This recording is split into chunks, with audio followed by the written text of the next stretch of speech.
The observatory dome closed with a mechanical whir as Professor Thomas Fisher recorded his final observations for the night. At 42, his once dark hair now showed distinguished streaks of silver at the temples, matching the stars he'd devoted his life to studying. University's mountain observatory offered the perfect isolation for his work and for the solitude he'd grown accustomed to since his wife's passing 3 years ago. "Computer, save observation log for Nebula J27, he said, gathering his notes. The autumn wind whistled outside, carrying the scent of pine and something else, something electrical. Like ozone after a lightning strike. Tomas checked his watch. 2:17 a.m. Time to head down to his cabin a quarter-mile from the observatory. As he stepped outside, the night sky blazed with unusual clarity. A shooting star streaked overhead, then another, and suddenly a much brighter light appeared, growing larger by the second. "That's not a meteor," he whispered, tracking the object's trajectory. It wasn't moving like any natural phenomenon he'd ever seen. The light disappeared behind the tree line with a muffled crash that shook the ground beneath his feet. Curiosity overcame caution. Tomas grabbed his emergency pack and flashlight, then headed down the trail toward the impact site. The forest was unusually quiet, no nocturnal animals. Oh, yeah? No insects. Just the sound of his boots on the pine needle carpet and his increasingly rapid breathing. A faint glow illuminated a small clearing ahead. Tomas slowed his approach, scanning the area. There was no crater, no burning wreckage, just a woman lying unconscious on the forest floor, surrounded by quickly fading particles of light. "Hello, miss. Are you all right?" Tomas rushed forward, medical training from his military days kicking in. The woman appeared to be in her mid-20s, with striking features and unusual silvery violet hair that seemed to shimmer in the moonlight. Her clothes were unlike anything he'd seen, a form-fitting jumpsuit made of material. It felt like silk, but seemed to adjust its temperature as he touched it. Her pulse was steady, but incredibly slow, perhaps 20 beats per minute. She showed no visible injuries, but her skin had an almost luminescent quality to it. Tomas gently lifted her, surprisingly light for her. Haitan began the difficult trek back to his cabin. Inside, he laid her on his couch and covered her. With a blanket, her breathing remained slow but stable, up close. He noticed subtle differences in her features, slightly elongated eyes, unusually perfect symmetry to her face, and when he checked her pupils with a penlight, they contracted. In a hexagonal, rather than circular pattern. "You're not from around here, are you?" he murmured, though he felt foolish even considering the implications. The woman stirred slightly, murmuring words in a language he'd never heard before. Tomas placed a glass of water on the coffee table and settled into his armchair to watch. Over her, uncertain what else to do.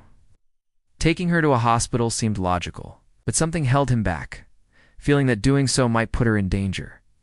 As dawn approached, her eyes fluttered open, revealing irises of deep indigo with flecks of silver that seemed to swirl like tiny galaxies. She gasped, sitting upright and scanning the unfamiliar surroundings before focusing on Tomas. "Where am I?" she asked in perfect English, though with a musical accent he couldn't place. "My cabin, near Black Ridge Observatory," Tomas replied cautiously. "I found you unconscious in the forest." There was a light-eye thought. Something crashed. She touched her temple, wincing.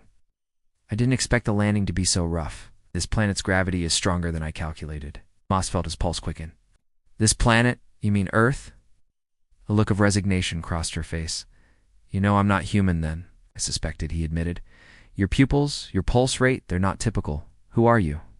"My name is Neria," she said, accepting the water and studying the glass curiously before taking a sip. "I've come from a world you call HD 219,134b, though we name it Altarian. I fled because—" She hesitated, watching him closely. "Because in 3 days, I will undergo my transition to adulthood, and once that happens, they will find me." "Who will find you?" "Those who wish to use me for their own purposes," she said, her voice hardening. "On my world, when we reach maturity, what you would call 18 cycles or bodies undergo a transformation that awakens certain abilities. The ruling houses arrange bondings to secure these abilities for themselves." Tomas tried to process this information. And you were arranged to be bonded to someone you didn't choose? Neria's expression darkened. Worse, I was to be bonded too. General Vex, a man who has conquered 3 neighboring systems and seeks to use my particular genetic lineage to create weapons. Once bonded, I would have no will of my own. She stood, moving with an uncanny grace despite her ordeal. I shouldn't stay here. I've put you in danger already. Wait, Thomas said, surprising himself. Where will you go? Need time to recover. And if what you say is true, you only have 3 days before this transformation happens. Neria paused, studying him with those remarkable eyes. Why would you help me? You know nothing about me or my world. Tomas thought of his years studying the stars, wondering if intelligent life existed beyond Earth, because I've spent my life looking up at your part of the galaxy, hoping someday to make contact. Now that you're here, the least I can do is offer you sanctuary. A small smile curved her lips. The journey computer chose well when it selected this landing site. There's something different about you, Tomas Fisher. Something I've never encountered in my studies of Earth. How do you know my name? He asked, startled. She tapped her temple. The translator implant does more than convert language. It gathers surface information.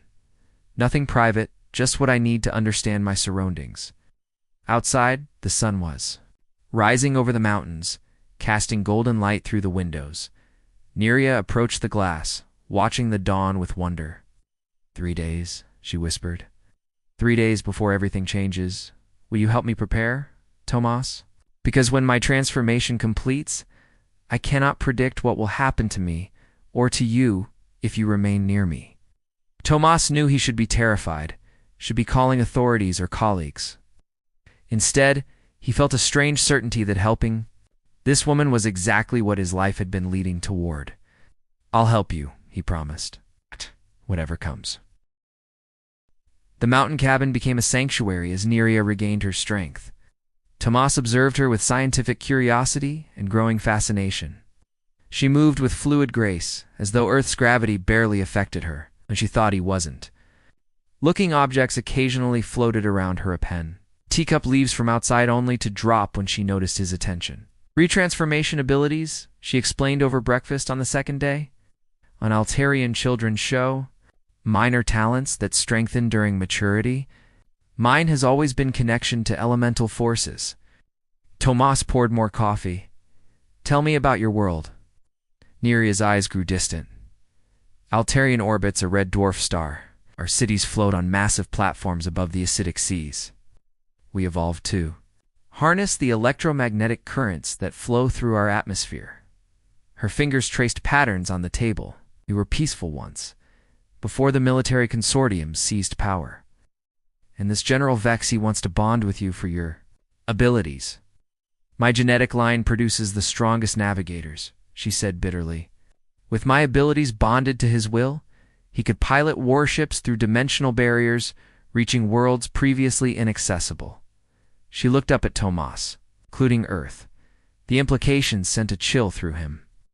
Earth would be defenseless against that kind of technology, which is why I fled. I couldn't become the key to your world's destruction. Neria stood, wincing as a wave of pain visibly passed through her. The transformation is accelerating. We have less time than I thought. That evening, strange phenomena began. Electronics malfunctioned around the cabin. The night sky above them shimmered with unusual auroras despite no solar activity. Tomas found Neria outside, staring upward, tears streaming down her face. They're scanning this sector, she whispered. They know I'm somewhere on this continent. How can you tell? I can feel the search patterns. She turned to him, her skin beginning to emit a subtle glow. Tomas, there's something you need to understand. During transformation, Altarians form a psychic bond with those closest to them. It was meant as a survival mechanism during our evolution, but the consortium weaponized it. Tomas processed her words. You're saying if I stay with you through this transformation, we become connected in ways I cannot fully explain, she finished. It wasn't supposed to happen this way. I didn't plan to involve anyone from Earth. Tomas thought of the lonely years since his wife's death, of the emptiness that even his beloved stars couldn't fill. What if I choose this connection? Neria's eyes widened. You cannot know what you're offering. Maybe not, he admitted.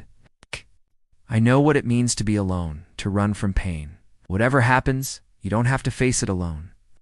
Later that night, as Tomas analyzed atmospheric readings from his observatory data, he discovered something alarming. The unusual auroras contained radiation signatures matching theoretical models for faster-than-light travel. They're already here, he realized, rushing back to the cabin. He found Neria in the living room, surrounded by floating objects as her control slipped. Her skin glowed brighter now, and her hair moved as though underwater. It's starting, she gasped, reaching for him. Tomas, if you stay, there's no going back. He took her hand without hesitation. I'm not going anywhere. The transformation began with light. Neria's skin radiated a luminescence that filled the cabin, casting no shadows. Tomas felt the air around them become charged with energy that made his hair stand on end. Outside, the night birds fell silent. Oh. With me, Neria whispered, her voice now containing harmonic overtones that seemed impossible from a human vocal cord. Her hand gripped his with surprising strength. I'm here, Tomas assured her. Though he was increasingly unsure what here meant as reality seemed to bend around them, the first wave hit without warning. Psychic pulse that knocked Tomas backwards. Suddenly, he wasn't just seeing Neria's transformation. He was experiencing it. Colors expanded beyond the spectrum he'd known. Sounds revealed layers and textures. Most disorienting was the flood of memories, not his own childhood on floating cities, education and navigation arts. The terror of discovery when she'd accessed restricted files revealing General Vex's plans for Earth. Our minds are synchronizing. Neria's voice echoed, both audible and inside his head simultaneously. Don't fight it. Tomas surrendered to the experience, watching in awe as Neria's form shifted. She grew taller, her features becoming more defined, yet somehow more alien. The violet in her hair intensified, now interwoven with strands that seemed to capture starlight. Most remarkable were her eyes, expanding to occupy more of her face, their indigo deepening to a color that seemed to contain the depth of space itself through their growing connection. Tomas felt her pain and exhilaration as genetic locks within. Her DNA released, awakening abilities dormant since birth. The cabin trembled. Outside, a perfect circle of snow melted around the building. Something's wrong, she gasped suddenly. The synchronization is different with a human. Your mind isn't partitioning correctly. Tomas felt it, too, instead of forming ordered pathways between them. Their consciousness was blending in unexpected ways. He found himself understanding Altarian mathematics, while through their link, Neria grasped Earth music with profound emotional responses never experienced in her culture. Is it dangerous? He managed to ask through waves of sensation. Unknown, she replied, her thought voice steadier than her physical one. But it's too late to stop. The transformation peaked near dawn. Neria levitated several feet above the floor, surrounded by orbiting particles of light. Tomas knelt nearby, physically present but mentally entwined with her consciousness. Through their connection, he felt the moment when her maturation completed, crystallization of potential into reality that resonated through both of them. When she finally descended, Neria was transformed. Standing nearly 7 feet tall, her movements fluid as mercury, she embodied something between human and cosmic force. Yet when she spoke, her voice carried unexpected warmth. Tomas, she said, helping him to his feet. You've given me something no Altarian has ever experienced, a bond formed through choice rather than coercion. He struggled to find words for the connection humming between them. I can feel your thoughts, but they're not overwhelming me anymore. The bond is stabilizing, she explained, guiding him to a chair. But it's unlike any bonding recorded in our history. You've retained your autonomy. Wonder filled her voice. Is this a property of human consciousness? Before Tomas could respond, an alarm blared from his computer. The observatory sensors had detected multiple objects entering Earth's atmosphere. Hey, they found us, Neria said, her new form tensing. Hey, the hunters have arrived. Dawn broke over the mountains as three sleek vessels descended through the clouds, their hulls shifting color to match the sky. Camouflage that would have made them nearly invisible to anyone without Tomas's observatory equipment. They landed in a triangular formation around the clearing where Neria had first arrived. Through their bond, Tomas felt Neria's recognition. Commander Draven leads them, Vex's most dedicated enforcer. Tomas accessed the observatory cameras remotely. 7 figures emerged from the ships. Humanoid, but with the same subtle differences he'd noticed in Neria. They wore armor that seemed to flow around their bodies, like liquid metal. "What are our options?" Tomas asked, surprised by his own calmness. Neria's expression was grim. "I expect me to be disoriented after transformation, easy to capture. They don't know about our bond, or that I completed the change early." She touched his temple gently. "And they certainly don't expect a human to be connected to my consciousness." An unexpected plan formed between them, flowing through their shared awareness. Tomas nodded. "Let's use that advantage." As the hunters approached the cabin, Tomas stepped outside alone, presented the image of a confused human academic glasses, rumpled clothes, harmless. "Can I help you?" he called out, feigning ignorance. Commander Draven stepped forward, his angular features set in cold determination. Unlike Neria's luminescence, he exuded a darker energy. "We seek a fugitive," he stated in accented English. "An Altarian female. She is dangerous and requires specialized containment."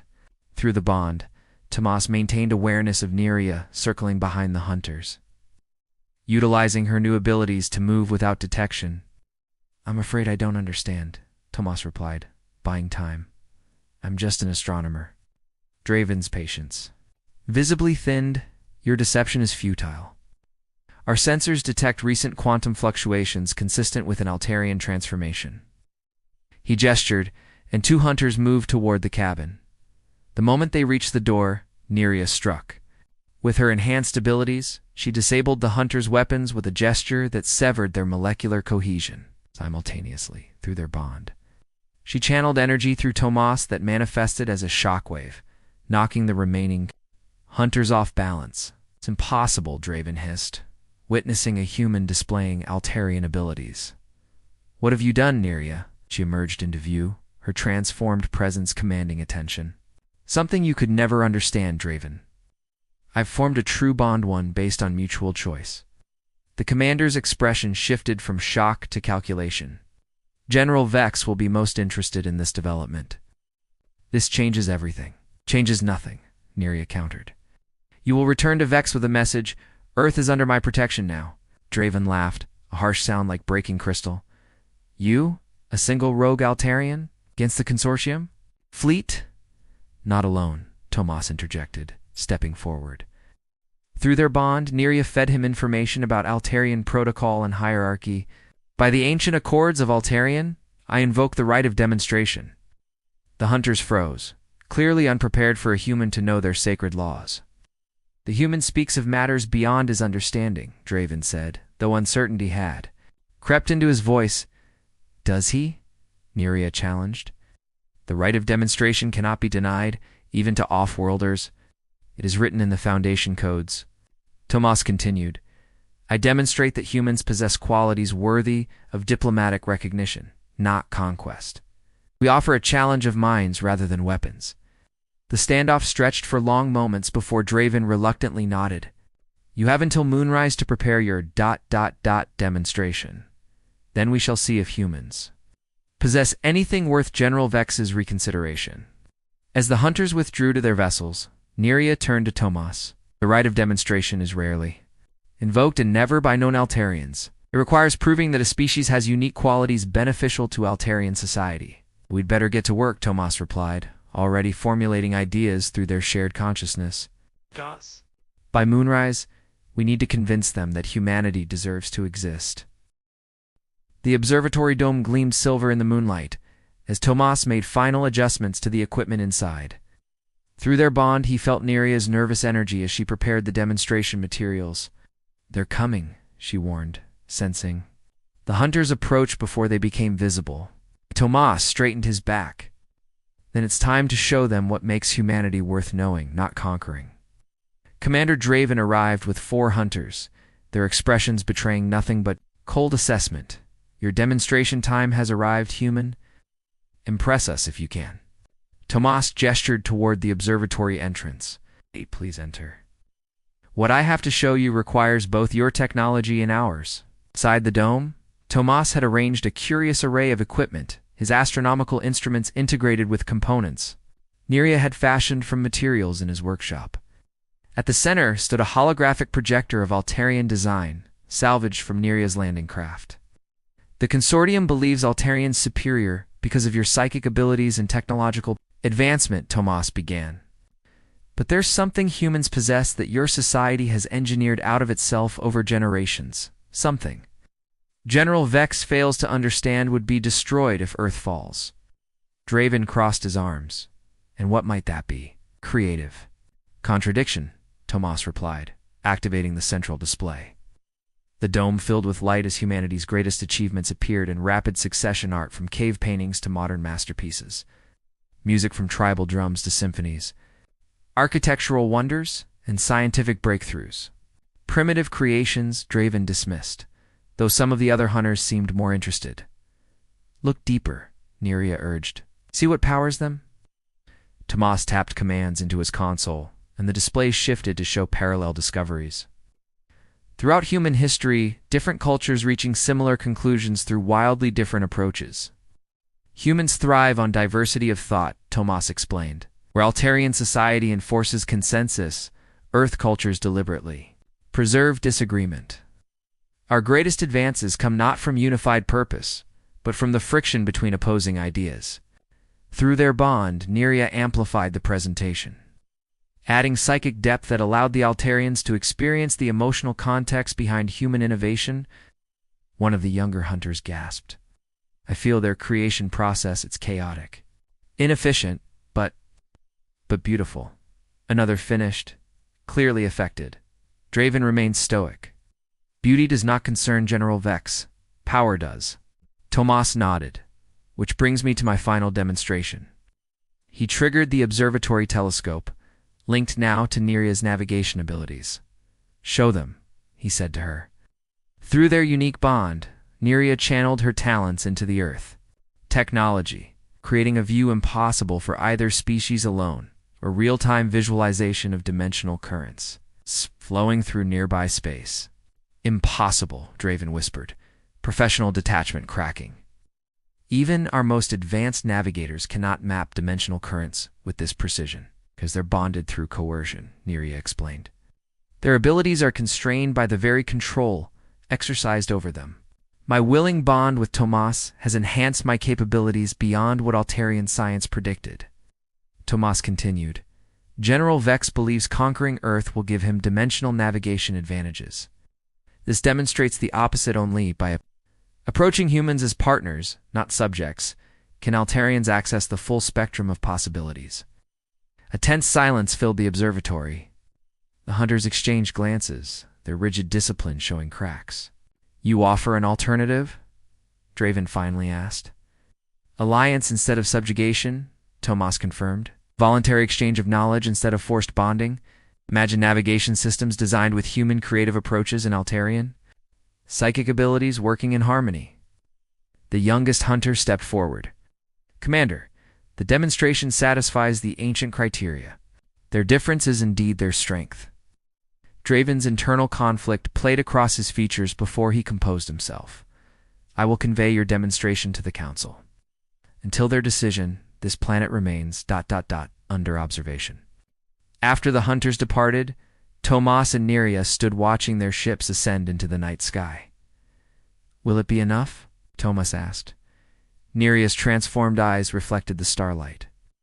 We've created doubt where before there was only certainty. In Altarian politics, that's significant.